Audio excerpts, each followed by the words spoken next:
This is the Women Emerging Expedition podcast, so you can follow the ups and downs and the roundabouts of the expedition and play your part in them. 24 women started on the 28th of May 2022 on this virtual expedition that will take 9 months. We are women from across the world determined to find an approach to leadership that resonates with women. We'll be successful so that women the world over will be able to say, if that's leadership, I'm in. Welcome, Julia Middleton, Expedition Leader, on this 27th episode of the Expedition podcast.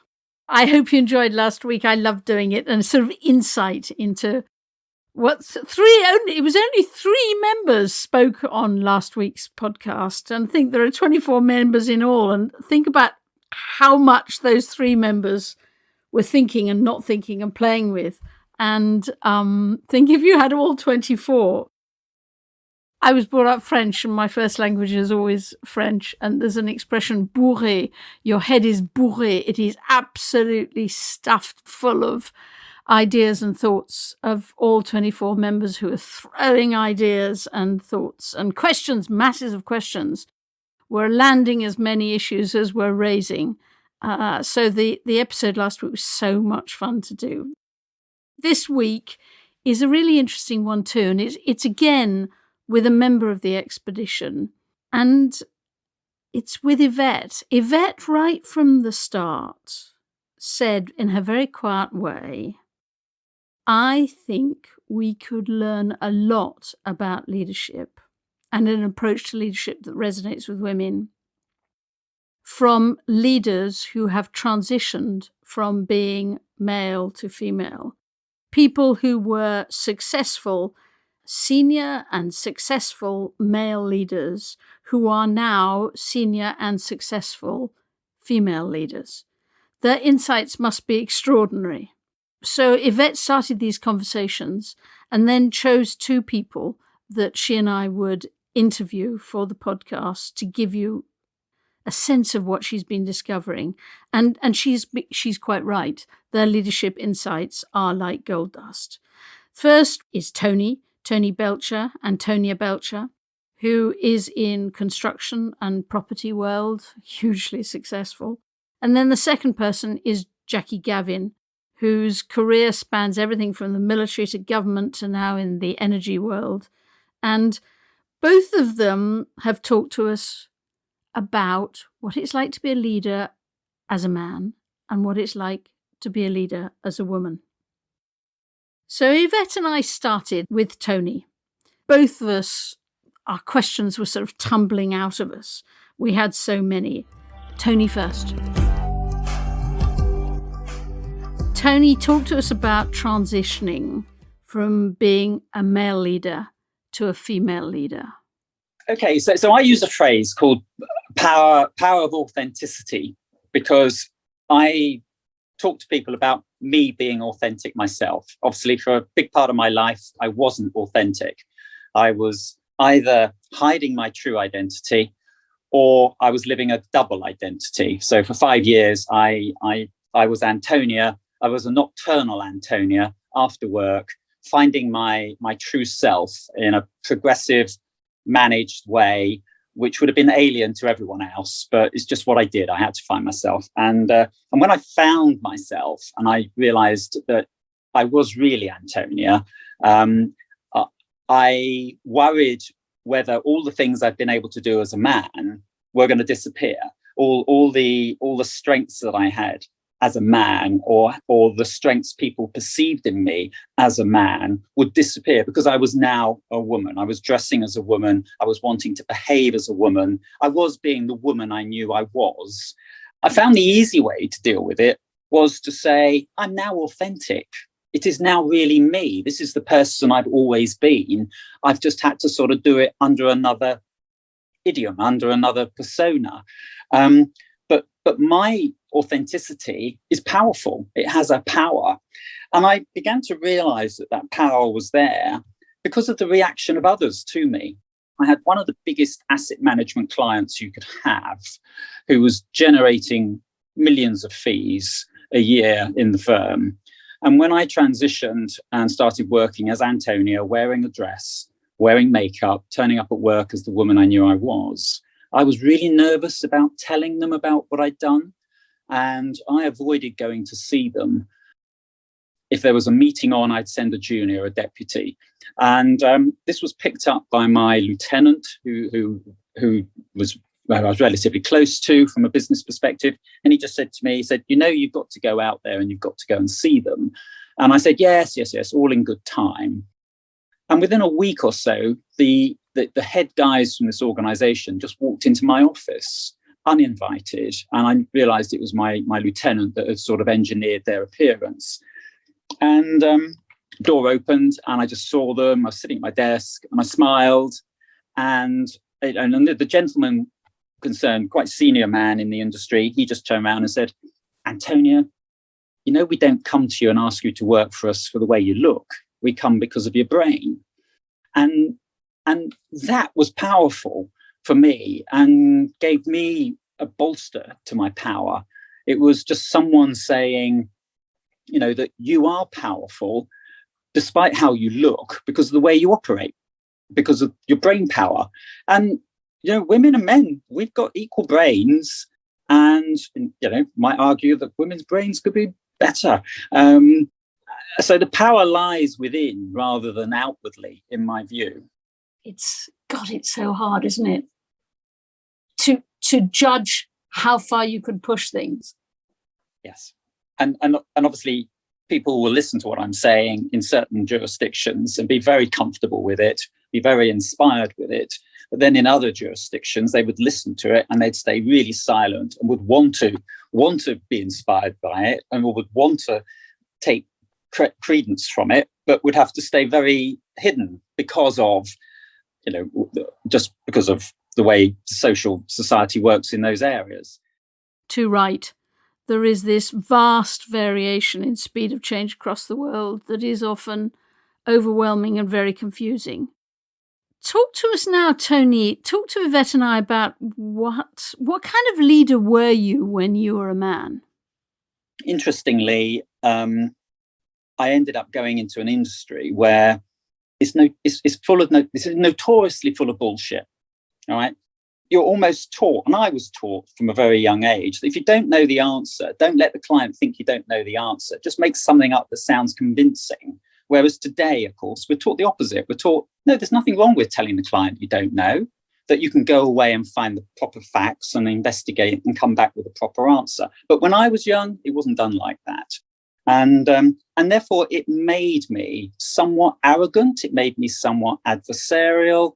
In fact, I was almost taught to be adversarial with contractors because they were the villains. They were always trying to charge too much for the work they do, and they needed to be put in their place. And so as a young man working in London, trying to get my feet under the table, I was being made into a bit of a hard persona in the work environment, which obviously, if you now know me, and if you appreciate that at the time I was trying to hide something that frightened the life out of me, is a bit odd, but it made me the way I was. Now I find that men naturally do this. They if you don't tell them, it's interesting because I get involved in a lot of careers work and stuff now, and we're trying to tell kids, don't bullshit, don't lie, don't try and fabricate an answer that sounds convincing. Investigate it. Tell the client you need time to do it. Men still don't want to do that today. They still want to shoot from the hip. They still want to answer. I think they see it as something that is male. They see it as something that is inherently leadership material. It marks them out as a potential leader. And I think you still see this a lot. I saw it a lot. And I'm forever telling, well, I was when I was working, telling my younger guys, don't do that because you don't need to do that. And I was forever telling the girls that the boys will do this. And if you don't sort of compete at a level playing field, you'll just find you'll get pushed back. The classic examples for me are, I would be running a new project for a client. It would need a month or two's blue sky approach to it to make sure we've scoped it right for the stuff. And I would bring boys and girls together, sit them down in a room and say, right, we've got an afternoon now where we're just going to free think. We're going to blue sky what's going on here. And we're going to come up with all the potential tangential issues that could sit there. And I don't want anyone to be afraid to say what they think. No one's going to get anything wrong. It's all about using the time and being experimental. And I can guarantee that we would sit there for hours on end talking about things. I'd go back to my desk either that evening or the following morning. I'd get a call from one of the girls and she'd say, he was talking a load of bullshit, wasn't he? And I go, what do you mean? She said, well, that's never going to work. Why did you let him go on about it? And I just said, because that's what we decided to do. That's what we agreed to do. I said, but why didn't you challenge him in that meeting? Because you've been wasting my time now sitting at that meeting by not challenging what happened. Why? And I said, have you got a better idea? And they go, well, I was thinking this could work. And I said, well, you didn't mention that yesterday. Why didn't you mention it yesterday? Again, you're wasting my time. You're wasting the firm's time. I just found it just carried on and on and on. And I had to just say to the girls, don't be afraid of being wrong. Don't be afraid of looking a fool. There are environments to do this, and we give ourselves the permission to do it. So do it. The good example is if you look at a male CV and a female CV for a job, you'll find the guys have upped the ante on all their things that are marginal, and the girls have taken them down.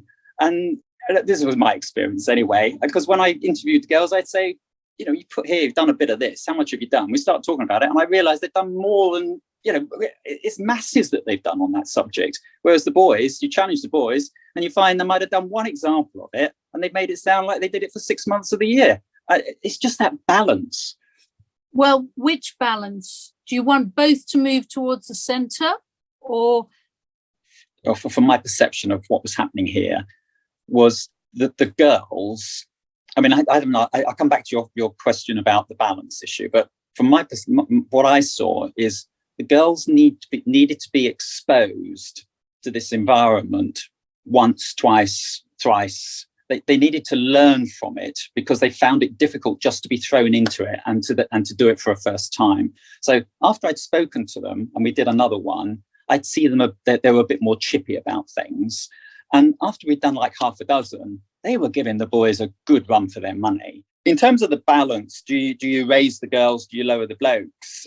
I'm not sure you do, only insofar as both things are valuable from a business perspective when you're running a business and you're trying to get the best out of people, because the way the blokes are, the girls can learn from it if they want to learn from it and they want to compete. And I think the last 20 years is the blokes have now understood the power of things like empathy and collaborative work in an inclusive environment. They recognize that. That's new for men because it didn't really exist. It didn't exist when I started. During your transition time, I just find it fascinating that you said, I want to take some things, I want to leave some things. And you did it in a way that was specific to leadership. As Anthony, leading a team of about 20, I was more isolated. I was the leader. The buck stopped with me. I made more decisions. And I had, I wasn't like this just overnight. It'd taken 20 odd years of working in the industry and building the team that I had. So I had created this persona where I was at the top.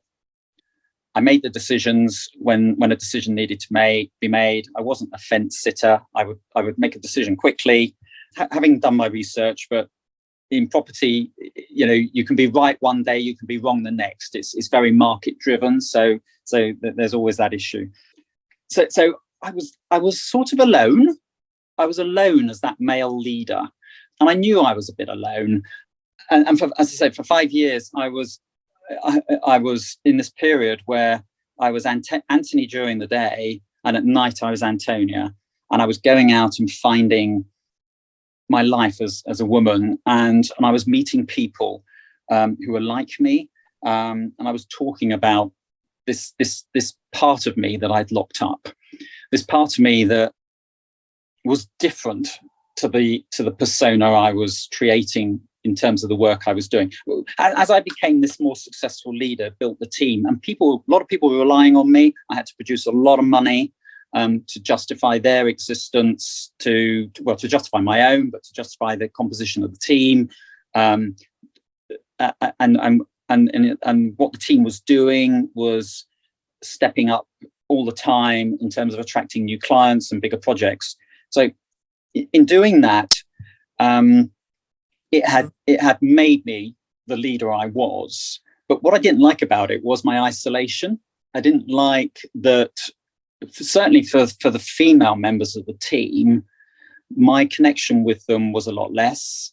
I found myself talking more to the guys because I felt the guys needed more control. But you end up with, the more you talk to someone, the more you have a rapport. It can be a good rapport, it can be a bad rapport, but you do have a rapport. And so when I was going out as Antonia in the evening, I was talking to people who had the same problem as me. I was empathizing with them. I was understanding. I was learning from them. I was learning in many ways. I was learning what to do, what not to do, the pitfalls. I was learning how people were expecting me to behave because I was watching what they were doing and seeing how people reacted to them. So it was a big learning experience for 5 years. So when I made the decision after that 5-year period, because I couldn't lie and I couldn't cheat anymore by leading this double life on my family, I decided that as I transitioned, I didn't want to be that lonely. And I think I was partly lonely because when you have a problem that you can't admit to people, it makes you a bit lonely.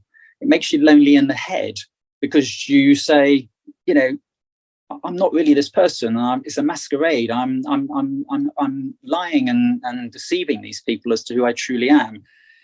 So it's with a breath of fresh air that you transition. But of course, as you suddenly wake up to transitioning, you're destroying so many people's lives who depended on that man that you were, and suddenly telling that you're not that person. So you have to handle it carefully. And it's going to evolve over a period of time. But I realized I wanted to be more empathetic. I wanted to be more collaborative. I wanted to be more sharing in the way I work. I probably wanted to share the leadership to a degree. And I did actually share the leadership. I actually brought 2 other guys alongside me, and I started delegating a lot more at the leadership level. I just changed the way I worked. And it was around this question of empathy. Now, the interesting dynamic for me, of course, is I started taking hormones at about year 4, year 5 of my 5-year double life. And I did feel what the hormones were doing. I did feel a change in me. And I suppose in a way, I'd always had to be resilient because I was hiding this thing. I was trying to work in a male-dominated arena, thinking I'm a bit of a falsehood, but it made me resilient. I could fight with the best bloke. I could be adversarial back. I could be arrogant back, but it wasn't the way I wanted to work from that point onwards. It wasn't the way I wanted to be. I wanted to be much more collaborative. I wanted to be much more empathetic about the way I was working. Not necessarily about the decisions I was making, or I still had to make decisions, and I could still make quite hard decisions as the woman I was, or the woman I was, as the woman I was allowing myself to be. I always was that woman. That's the difficulty when I talk like this. I wanted to be perceived as a softer, less dictatorial leader in becoming Antonia. Thank you, Tony. Thank you so much. That was fantastic. Yvette and I then went on and spoke to Jacqui. Very, very interesting because, of course, Jacqui had a similar experience and came in many ways to similar conclusions. But it was really, really interesting and fun to go deeper with Jacqui on some of the issues that Tony had raised. What do you love about being a woman leader now? I love being true to myself and not trying to be false in any way, shape or form. And let me expand on that. So I always felt in the male space, I was having to force myself forward all the time and make decisions that made me look good. But these days, I'm able to be more relaxed, more engaged, more simply myself in my ability to engage in a way that I've never ever was able to do before. And just simply being able to be true to myself, being, as I say, being in touch with everything about who I am as a person, my emotions, my feelings, everything. If you had transitioned from being a woman to a man, you'd feel the same way. I don't know if I would, actually. I think, again, in the male world, it's almost like you have to prove yourself. So if I'd gone from female to male, would I have been more conscious that I had to show myself to be strong, show myself to be the ruler of the roost in that kind of context? I couldn't give you an honest answer on that because I wouldn't know. But I think just simply being myself is more important. But ultimately, I think also in the female space, you're able to have more honest conversation. People are more apt to listen. Sometimes, yes, it's difficult to force yourself into that space. And that's a real core strength that I feel people are more engaged with me than they ever were when I was a man. Isn't that fascinating? So what about, if we go back to leadership again, what do you miss about being a male leader? I don't miss There it. must be something here. Come on, Jacqui. There must be something.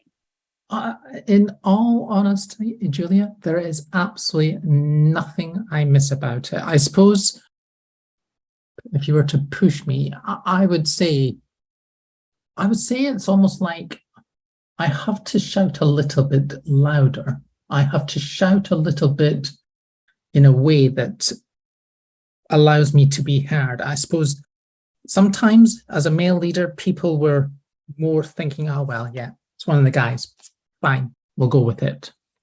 And that has a tendency to do, and that's the bias that goes on in the male gender, is they're more apt to say, yeah, well, fine, okay. It's that kind of bias that they make with the thought that it's a man. We'll go with it because the man's doing it and the man's got the strength. But do I miss it? No, I don't. Absolutely, I don't. I would rather be more in the space where I'm more proud to achieve what I've been able to achieve because I've fought for what I believe in. I've fought because it's the right thing to do. And getting people bringing people with you, rather than that just going with it just because it's a guy. No, you get better results because you debate, you bring your audience with you. And that's, again, what gets me getting up in the morning, because I'm determined to take people with me rather than actually just going with it just because of the sake of going with it. So I'll honestly say to you, I don't miss nothing. And I mean nothing about it. You use the word louder. As a woman, you have to shout. Do you really mean louder? As a woman, you've got to shout louder. Is louder the right word? Louder is perhaps not the right word. I think it's more passionately. I think, as I say, as a woman, you're able to be more passionate because you believe in the subject matter. I don't mean loud as in loud.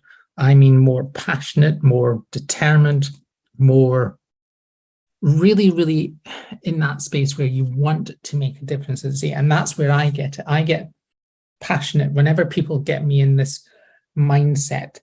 They will get that person who will just get the people in the room going, nodding their head with the verbal nods and feeling that, wow, yeah, that's exactly how I feel. And that's where I drive at that kind of thing. So it's not loud, it's more passionate. When we talked before, you talked about crying. Mm-hmm. I'm proud to be able to cry. I'm not ashamed of crying.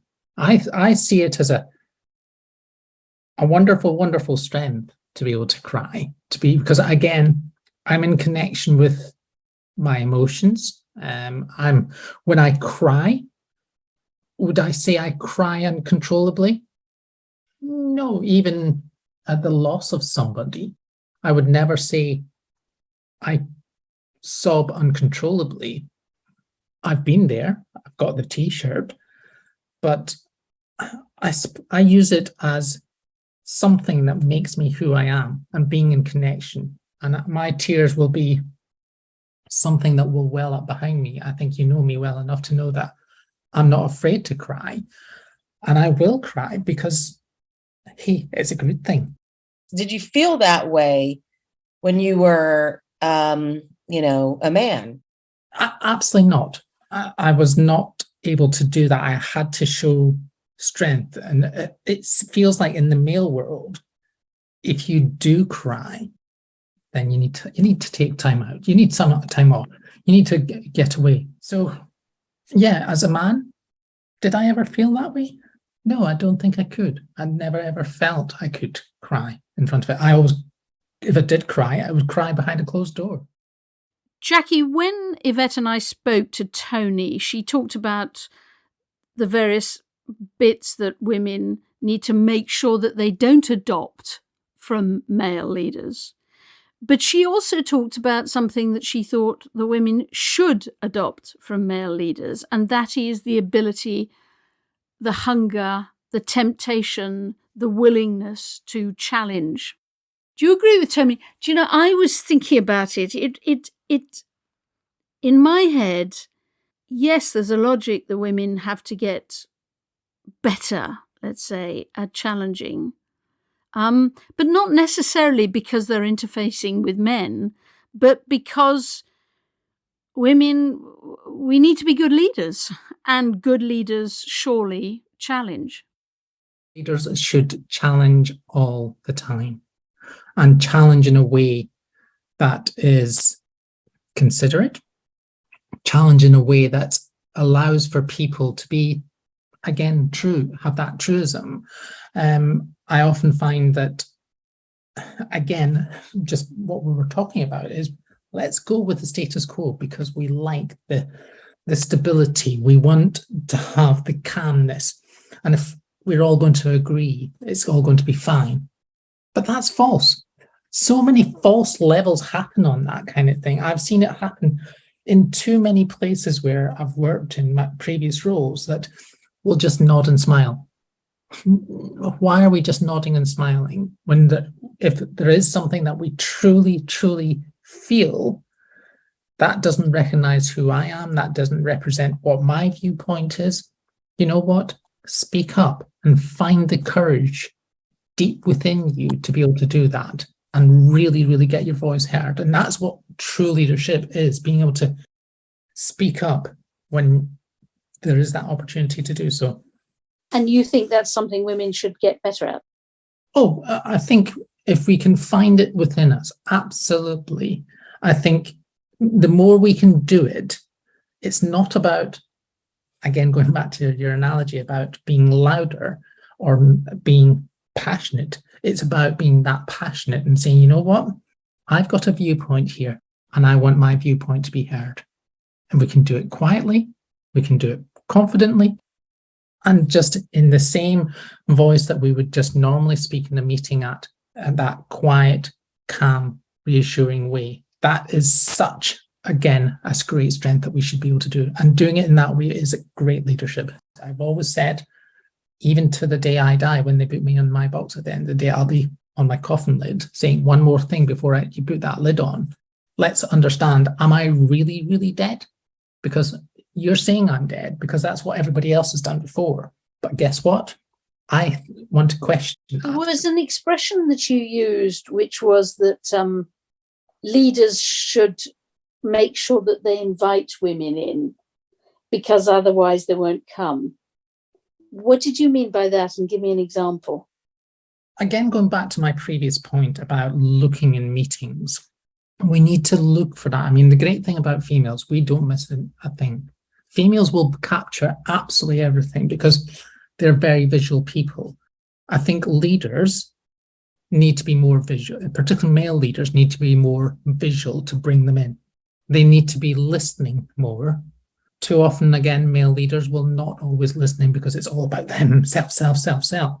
If they start listening to the wider voices in the room, then you know what? You're bringing them in. You're bringing them in by different kind of things. So again, going back to the example about being in a meeting, look to see where there are those verbal and non-verbal cues and bring people in.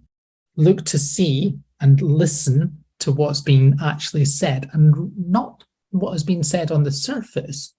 But if somebody even says something and it doesn't really ring a bell with you, be inquisitive and find out what do they mean by what they're saying. What is it they're actually getting into and which path are they going down, rather than this sort of making an assumption, because we all know what assumptions do. But there's also, what do senior women leaders need to do?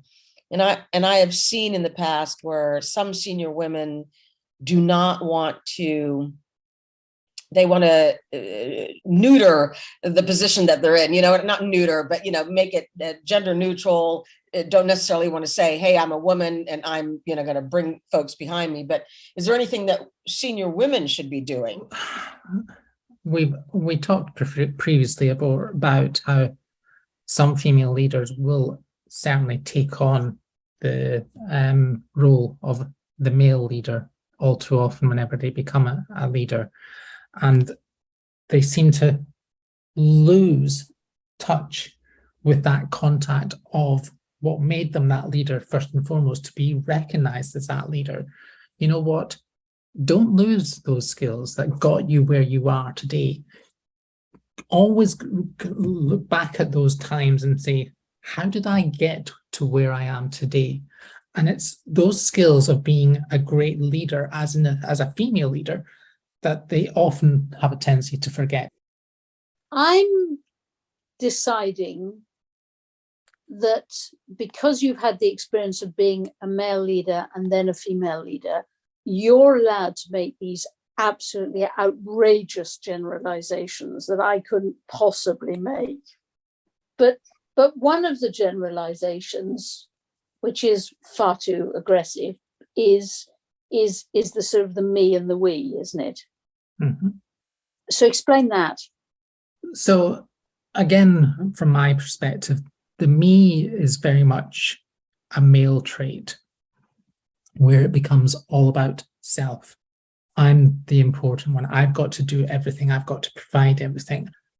I think the female psyche will always look at the wider we, the impact of any decisions that we make. The male psyche almost seems to think, I'm making this decision and that's the way we're going. The path is there. I'm following it. That's what I'm going to do. No matter what, this is it. I made the decision. And in certain circumstances, that's what you need. Oh, absolutely it is. Absolutely it is. But even just simply checking, sometimes, yes, you have to go for it. And yeah, that's the way we're doing. But I've heard what you've said. I'm prepared to listen to what you've said. But I don't often see that in the male psyche. It's the path. This is where I'm going. The female will say, yeah, I'll still listen, but I'm still going down that path. Thank you so much, Jacqui. And thank you, Tony. And thank you, Yvette. Yvette, who right from the start of the expedition had this hunch that there was so much we could learn from people who had transitioned from being male leaders to female leaders. And I think, without doubt, Yvette, you have proved yourself right. I'm certainly leading these conversations with a mass of questions and one or two answers, mostly more questions as ever, about crying, about challenging, and about what it's like to be brought up as a male leader, and also about Jacqui's messages about leaders needing to be more visual, so that they bring people in and don't leave people out. So another fascinating episode. Thank you all so much. Sending much love. Talk again next week. Thank you for listening to the podcast. We would love you to follow the expedition and provide your own stories and perspectives. You can do this by subscribing to this podcast and joining the Women Emerging group on LinkedIn, where you can have your say.